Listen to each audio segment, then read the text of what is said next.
and I might lose my I might lose my nuts and bolts, right? Okay.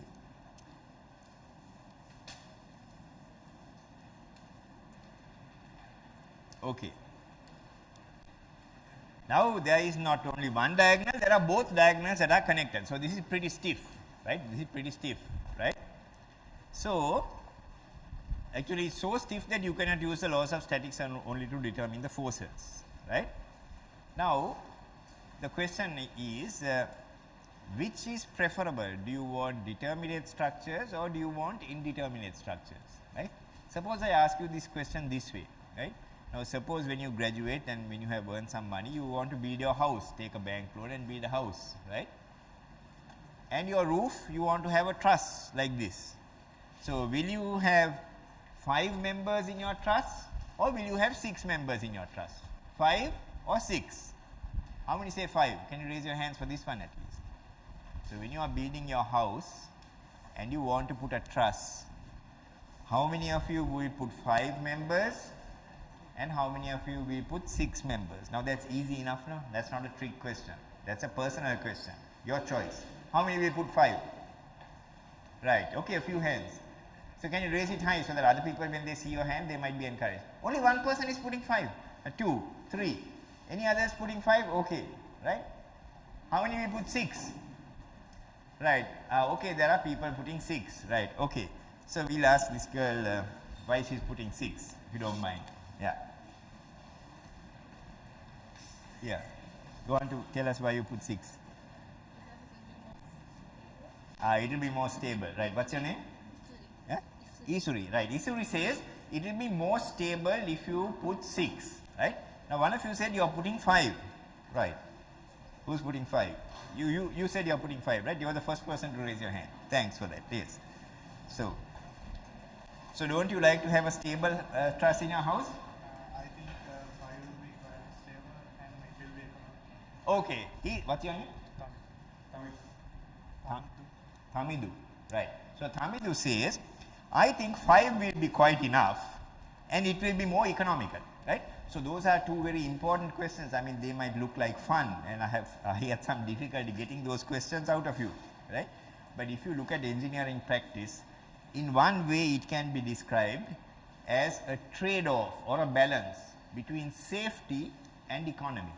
Between safety and economy, right? Okay, you can make something very, very strong, but then somebody is going to have to pay for it, right? So every day engineers make decisions. Is this safe enough? Is it too expensive, right? I mean, you can do all these calculations. I mean, we can teach you to do the calculations. In fact, you are not required even to do the calculations. Once you put the inputs into a computer, the computer will do the calculations for you, right? But you have to make those judgments, right? You have to make those judgments, right? So maybe like a doctor also. I mean, sometimes, especially for very old patients, if he gives them some drugs, then the drugs might kill the patient and not the disease, right? So sometimes it's like that, right? So professionals need to use their judgment in matters like this, and that's a very important thing. Of course, the thing about these indeterminate structures, right, is that it is safe under accidental loading, right?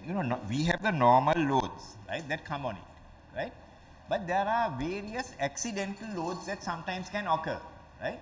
So I don't know whether you want to make your house safe against accidental loads, but sometimes there are public buildings, that need to be made a little safe, right? So I think some of you probably who would not have been born, right, when there was a big bomb explosion near the central bank building, right? And one of the columns in that central bank building was completely destroyed, right? One of the columns, right? You remember that frame and one of the columns like that, right? So a lot of people lost their lives. But the building itself did not collapse. In fact, that building has been restored, right? There is a new central bank building also adjacent to it, that is alongside it, right?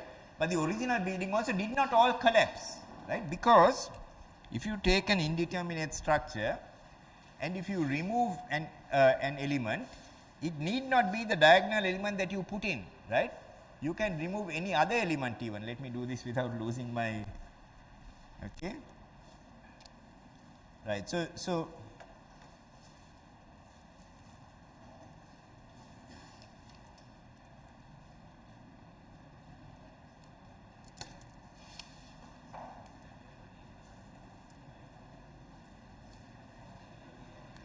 maybe this one gets damaged. You don't know which one is going to get damaged. In an accidental load, you don't know which one is getting damaged, right? But you can remove any one of these elements, and of course, this is not the same structure that you had, but it has not all collapsed. It does not change its shape. It has lost a member, but still does not change its shape, right? So that is a great advantage in indeterminate structures, right? As it happens, a lot of these frames and things like that are in fact indeterminate, right? Because that is the nature of frames. But trusses, you can make most of these trusses determinate, and where most people will not want to spend any more money than just by making it determinate, right?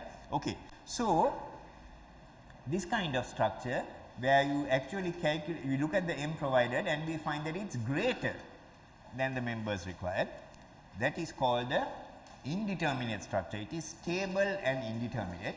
This one is called simply stiff, right? This one is called redundant, right? Now that redundant is a bad word, not found very much here in Sri Lanka, but in some of these Western countries, in case you decide to go and work in a Western country, you never know when your company will make you redundant, right? Because there is not much job security like here, right? So, now Australia, most of its money it makes by exporting metal to China. Now, if the Chinese economy sort of is collapsing, then the Australian mining companies have to lay off employees. They make them redundant. You go to office in the morning and we say, thank you for your services, you will not be working here from the 1st of next month, right? You are redundant, right? Okay. So, redundant is sort of a bad word in that sense, right? But redundant may be a good word in this sense. A redundant structure is one that, a structure from which you can afford to lose one member, right? There is a redundancy of 1. You can have a redundancy of 2 or 3 or whatever, right? So these words, they are dependent on these definitions, right? Now, I will show you a few more sort of unusual things, right? By looking at different trusses, right? Now here you can see that truss has been extended, right? Now this is about this, these external reactions, right? Now we need to have 3 external reactions, right? And we don't need to have more than that, right? So here you find that this is pinned here and fixed like this. So pin means there is no bending moment here, there is no bending moment anywhere here. So similarly here also, but because this is fixed, the horizontal and the vertical displacements are restrained, right? You remember what I talked to you about restraints earlier, right? So if they are restrained, that means there will be no forces. There will be forces. You need the forces to restrain them. So there will be a horizontal force and there will be a vertical force. Here there will be a horizontal force, right? But there is no vertical force because this is on rollers and therefore, this can move. Of course, it cannot move in an unstable way. But when you put loads on it, this can move slightly downwards, right? This is on roller. So this is called a fixed support. This is called a roller or a sliding support, right?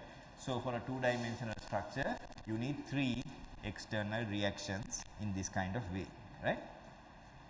So here what we have done is, now we are thinking more about the internal stability than the external reactions, but I just mentioned to you, I just mentioned that to you. So here the number of joints have increased to 4, 5, 6, 7, 8. So the number of members required is 2 into 8 minus 3, 13. So that remains the same, right? Okay, because the number of joints has not changed, right? So from the knowledge that these diagonals are a good thing, if we continue to put diagonals at the same time creating triangles also, right? We find that the members provided will end up equal to the members required, right? By 1, 2, 3, 4, 5, 6, 7, 8, 9, 10, 11, 12, 13, right? Member required 2 times 8 minus 3 is 30, right? So it is determinate and stable, simply stiff, right? Of course, if you go and remove a member, right, then the number of members provided is 12, it is less than 13. So there, of course, you can close your eyes and say that it is unstable. If M